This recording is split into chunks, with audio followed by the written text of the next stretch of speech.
नाज़रीन अस्सलाम वालेकुम। जेड न्यूज़ के ख़बरनामे में आपका इस्तकबाल है। मैं सलमान ख़ान। आगे बढ़ने से पहले सुर्खियों पर नज़र डालते हैं।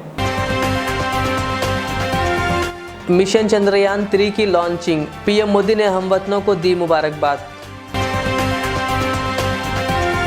कांग्रेस सदर मल्लिकार्जुन खड़गे ने चंद्रयान 3 की कामयाब लॉन्च पर खुशी का किया इजहार और इसरो के साइंसदानों को उनकी कामयाबी पर दी मुबारकबाद।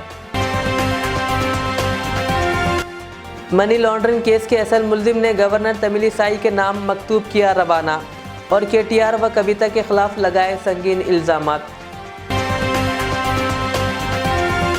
वजीर केटीआर ने रंगारेड्डी जिले में जापानी कंपनीज का रखा संगे बुनियाद, 1600 अफराद को रास तौर पर रोजगार हासिल होगा। राजा सिंह की टी हरीश राव से मुलाकात, अफवाहों का बाजार गर्म। राजा सिंह ने पेश की वजाहत, कहा मेरा बीजेपी छोड़ने का कोई इरादा नहीं। लोकसभा इंतखाबात से कबल आवाम की तवज्जो मुंतशिर करने की खातिर इकसा सिविल कोड के मसले को उठाया गया है। बैरिस्टर अवैसी की प्रेस कॉन्फ्रेंस। अब पेश है खबरों की तफसील। वज़ीर-ए-आज़म नरेंद्र मोदी ने हिंदुस्तान के तीसरी क़मरी मिशन चंद्रयान 3 के लिए हम वतनों को मुबारकबाद देते हुए आज कहा कि ये मिशन हिंदुस्तान की उम्मीदों और ख्वाबों को आगे ले जाएगा। ट्विटर पर सिलसिलेवार ट्वीट्स में मोदी ने कहा कि जहां तक हिंदुस्तान के खलाई शोबे का ताल्लुक़ है, 14 जुलाई 2023 हमेशा सुनहरे हुर्फ में लिखा जाएगा। उन्होंने कहा चंद्रयान 3 हमारा तीसरा क़मरी मिशन अपना सफ़र शुरू करेगा। ये शानदार मिशन हमारी कौम की उम्मीदों और ख्वाबों को आगे बढ़ाएगा। उन्होंने कहा कि मदार तक पहुँचने के मखसूस और उसूल व आमाल की तकमील के बाद चंद्रयान 3 क़मरी मुंतकिली हयाती रास्ते में दाखिल कर दिया जाएगा। जहाज़ में मौजूद साइंसी आलात चाँद की सतह का मुताला करेंगे और हमारे इल्म में इजाफ़ा करेंगे। साइंसदानों के तय इजहार तशक्कुर करते हुए मोदी ने कहा हमारे साइंसदानों का शुक्रिया, हिंदुस्तान के खलाई शोबे में बहुत ज़्यादा शानदार तारीख़ है। ऑल इंडिया कांग्रेस कमेटी के सदर मल्लिकार्जुन खड़गे ने जुमा को चंद्रयान 3 के कामयाब लॉन्च पर खुशी का इजहार किया और इसरो के साइंसदानों को इनकी कामयाबी पर मुबारकबाद पेश की। अपने मुबारकबादी पैगाम में खड़गे ने कहा कि हमारे साइंसदानों, इंजीनियरों और चंद्रयान 3 मिशन के कामयाब लॉन्च में शामिल तमाम लोगों की ज़बरदस्त हुनर, लगन, महारत और मेहनत के लिए आपका शुक्रिया। उन्होंने कहा हमें आप में से हर एक पर इस शानदार कामयाबी के लिए बेहद फ़ख्र है। कांग्रेस पार्टी इसरो की गैर मामूली टीम का तहे दिल से शुक्रिया अदा करती है। उन्होंने कहा कि हिंदुस्तान के चंद्रयान मिशन का आगाज़ 2008 में चंद्रयान 1 के साथ हुआ था, जिसने चांद पर पानी के मॉलिक्यूल्स की मौजूदगी की तस्दीक की थी। उन्होंने कहा यह हमारे मुल्क के लिए एक तारीख़ी कामयाबी थी। चंद्रयान 2 ने पहली बार रिमोट सेंसिंग के ज़रिए क्रोमियम की मौजूदगी का पता लगाया। उन्होंने कहा हमारे साइंसदानों की साबित कदमी रायगा नहीं गई और आज चंद्रयान 3 को हमारे तमाम साबिक़ कायदीन बशमूल पंडित नेहरू, लाल बहादुर शास्त्री, इंदिरा गांधी, पीवी नरसिम्हा राव, राजीव गांधी, अटल बिहारी वाजपेयी और डॉक्टर मनमोहन सिंह जैसे वज़ीर आज़म के विज़न, अज़म और कामयाबी का मुँह बोलता सबूत है। 200 करोड़ रुपए के मनी लॉन्ड्रिंग केस का असल मुल्जिम सुकेश चंद्रशेखर ने गवर्नर तमिलिसाई सुंदरराजन के नाम मकतूब तहरीर करते हुए सियासी हलकों में सनसनी पैदा कर दी। इस मकतूब में उन्होंने रियासती वज़ीर बल्दी नज़्म-ओ-नक्श केटीआर और बीआरएस के रुकन कौंसिल के कविता, भाई और बहन के खिलाफ संगीन इल्ज़ामात आयद किए।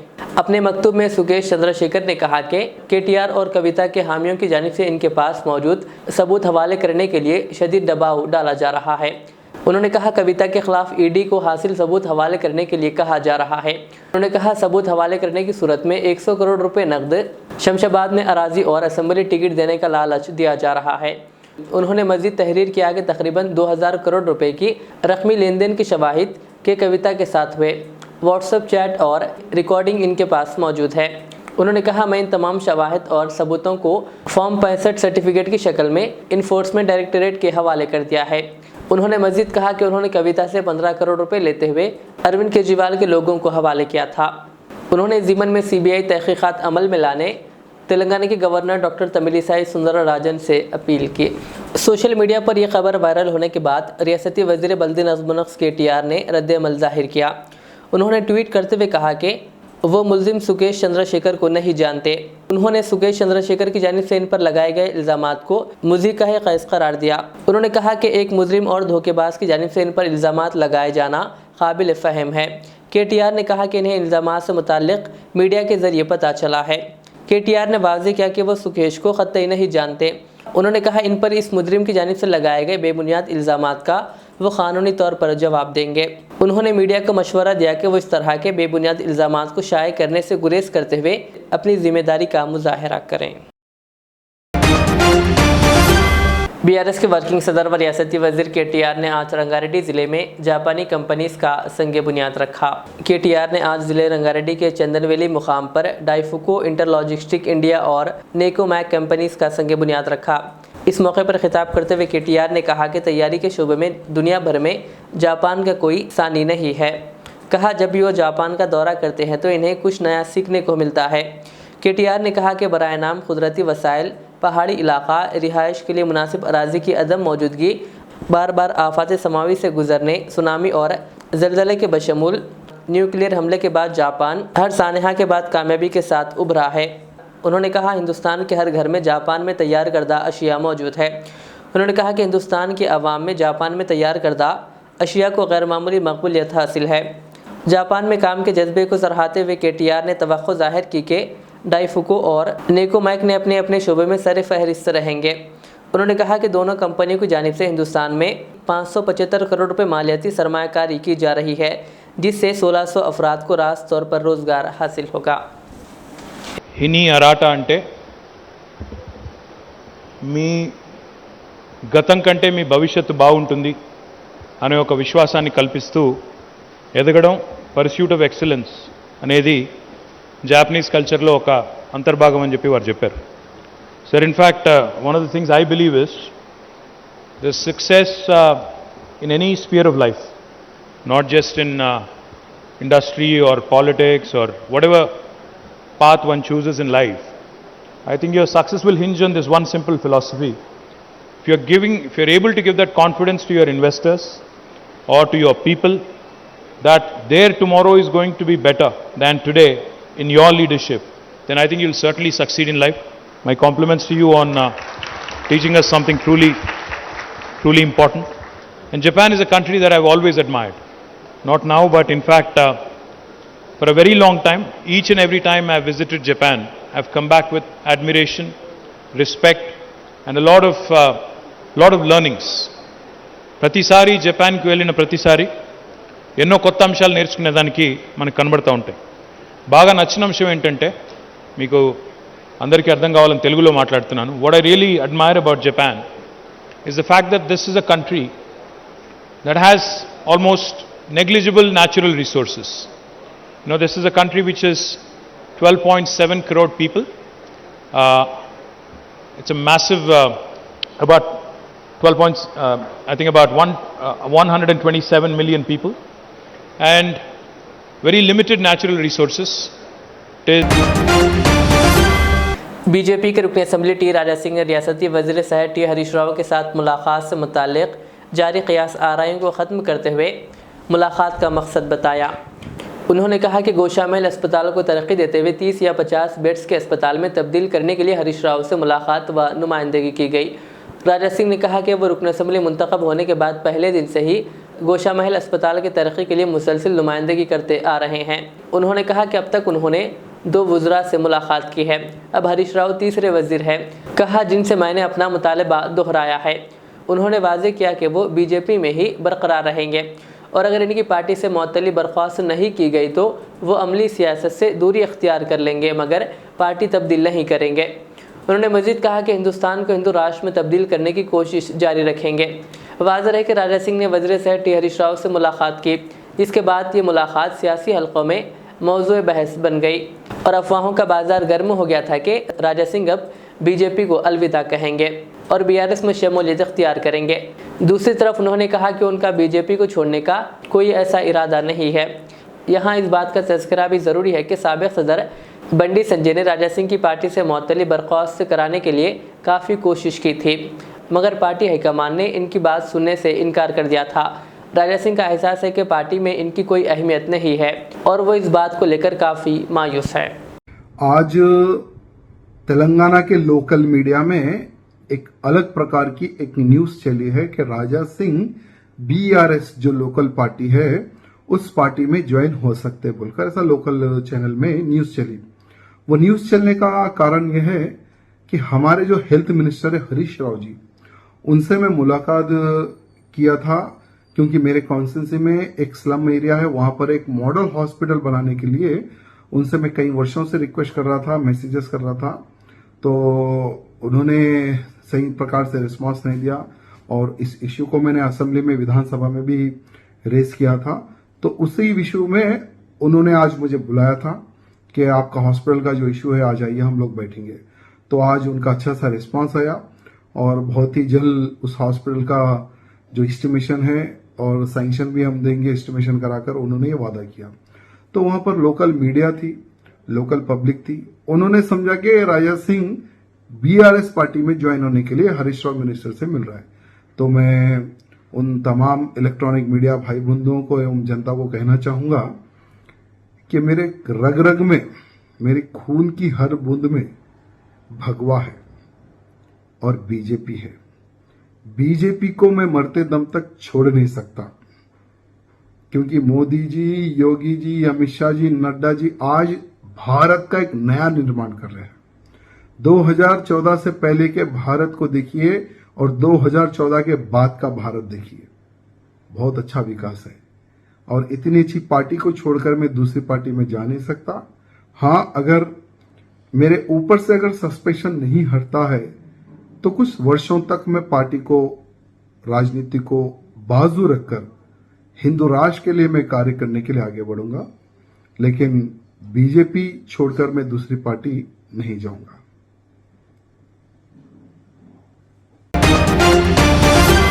सदर मजलिस व रुकन पार्लिमान हैदराबाद बैरिस्टर असदुद्दीन ओवैसी ने कहा कि लोकसभा इंतखाबात से कबल अवाम की तवज्जो मुंतशिर करने की खातिर एक सिविल कोड के मसले को उठाया गया है।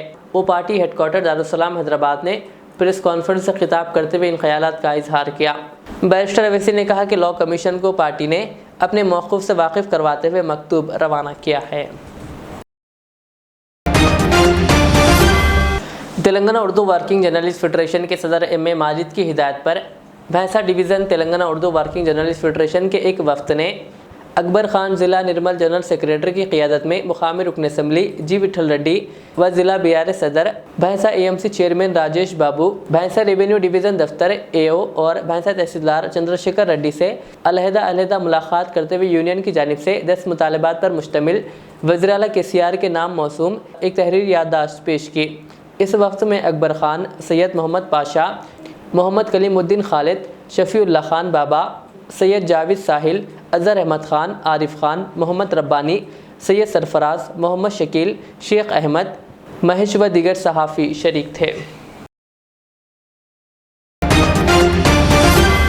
हैदराबाद के केबल ब्रिज दुर्गम चेरू से छलांग लगाकर एक नौजवान लड़की ने खुदकुशी कर ली। रियासत कर्नाटक के गुलबर्गा से ताल्लुक़ रखने वाली एक लड़की ने आज हैदराबाद में खुदकुशी कर ली, जिसकी शनाख्त 20 साला पायल के तौर पर की गई है। पुलिस ने बताया कि गुलबर्गे की रहने वाली पायल अपने दोस्त के साथ डीमार्ट आई हुई थी। वहां से वो केबल ब्रिज देखने पहुंची, जहां से इसने तालाब में छलांग लगा दी। मुकामी अफराद ने यह देखकर पुलिस को इत्तला दी। दुर्गम चेरू पेट्रोलिंग पुलिस, DRF और फायर डिपार्टमेंट के हुक्काम मौके पर वहां पहुंच गए और लड़की की नाश को पानी से निकाला। खुदकुशी की वजह का फौरी पता नहीं चल सका। Telangana Urdu working journalist federation के ज़रिए एहतमाम रियासत भर में उर्दू सहाफ़ियों के मसाइल के हल के लिए हफ्तावारी मुतालबात के सिलसिले में फेडरेशन के रियासती सदर एम.ए. माजिद की हिदायत पर ज़िले कुमरम भीम आसिफाबाद में फेडरेशन के वफ्द ने ज़िला सदर मिर्ज़ा सलीम बेग और ज़िला general secretary Mohammad Majid Iqbal, state organiser secretary Mohammad Abdul Jamil की क़ियादत में ज़िला कलेक्टर और दीगर को वज़ीर आला KCR के नाम से मौसूम एक याददाश्त पेश की गई, जिसमें रियासत भर के उर्दू सहाफ़ियों के मसाइल की फौरी यकसुई का हुकूमत से मुतालबा करते हुए 10 मुतालबात किए गए। इस मौके पर ज़िला आसिफाबाद के उर्दू सहाफ़ी मोहम्मद फ़याज़, मुक़फ़्फ़म अहमद, अब्दुल रहीम, मुनव्वर इकबाल, अतीक़ साजिद और नसीर के अलावा दीगर मौजूद थे। भैंसा तहसीलदार दफ्तर में तहसीलदार चंद्रशेखर रेड्डी की निगरानी में ईवीएम मशीन के बारे में शौर बेदारी तरबियती इजलास मुनक़िद किया गया, जिसमें तमाम सियासी पार्टियों के कायदीन को तलब किया गया, जिसमें मजलिस पार्टी की जानिब से टाउन सदर व फ्लोर लीडर बल्दिया Faizulla Khan, Majlis town general secretary Abdul Majid councillor, Congress party की जानिब से आनंद राव पटेल, बीआरएस पार्टी की जानिब से town general secretary T Ramu के अलावा दीगर में सी महेश, अमजद शेख और कई सियासी कायदीन ने शिरकत की, जबकि रेवेन्यू RI जयराज भी मौजूद थे। इस मौके पर तहसीलदार चंद्रशेखर रेड्डी ने सियासी कायदीन को ईवीएम मशीन पर वोट डालने से मुताल्लिक़ शौर व तरबियत फराहम की और भैंसा मंडल के मुख्तलिफ पोलिंग स्टेशनों से मुताल्लिक़ फहरिस्त भी फराहम की। आखिर में सुर्खियाँ और एक बार। मिशन चंद्रयान 3 की लॉन्चिंग, PM मोदी ने हमवतनों को दी मुबारकबाद। कांग्रेस सदर मल्लिकार्जुन खड़गे ने चंद्रयान 3 की कामयाब लॉन्च पर खुशी का किया इजहार और इसरो के साइंसदानों को उनकी कामयाबी पर दी मुबारकबाद। मनी लॉन्ड्रिंग केस के असल मुल्जिम ने गवर्नर तमिलिसाई के नाम मकतूब किया रवाना और KTR व कविता के खिलाफ लगाए संगीन इल्जामात। वजीर KTR ने रंगारेड्डी ज़िले में जापानी कंपनीज का रखा संगे बुनियाद, 1600 अफराद को रास तौर पर रोजगार हासिल होगा। राजा सिंह की टी हरीश राव से मुलाकात, अफवाहों का बाजार गर्म। राजा सिंह ने पेश की वजाहत, कहा मेरा BJP छोड़ने का कोई इरादा नहीं। लोकसभा इंतखाबात से कबल आवाम की तवज्जो मुंतशिर करने की खातिर इकसा सिविल कोड के मसले को उठाया गया है, बैरिस्टर अवैसी की प्रेस कॉन्फ्रेंस। ये थी आज की दिन भर की हमारी खबरें। मुझे इजाज़त दीजिए। हमारे इज़्ज़त चैनल को यूट्यूब पर सब्सक्राइब, फेसबुक पर लाइक शेयर ज़रूर करें। अल्लाह हाफ़िज़।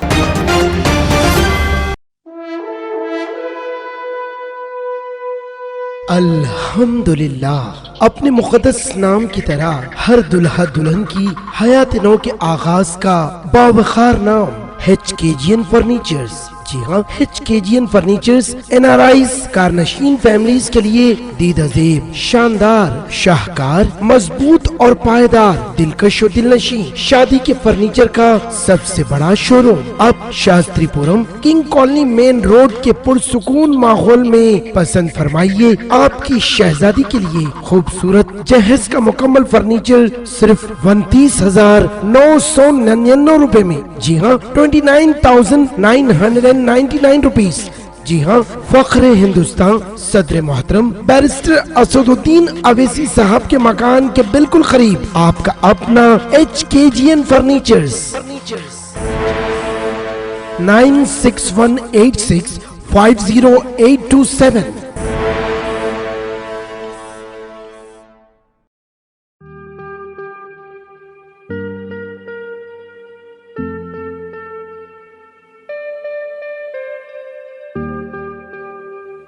Siddique traders import and export, जहां सऊदी, दुबई, सिंगापुर, मलेशिया व दीगर ममालिक के मुख्तलिफ अक़साम के मलबूसात, बुर्क़े, अतर, अरबा चप्पल, तैबन का मजमुआ दस्तयाब है। मियारी और आला अक़साम की अशियाए ज़रूरिया, जैतून का तेल, ड्राई फ्रूट्स व दीगर इम्पोर्टेड सामान के लिए अभी चले आएँ। सिद्दीक ट्रेडर्स, मुस्तफ़ा नगर, फलकनुमा, हैदराबाद। हमसे रब्ता करें 9951385112।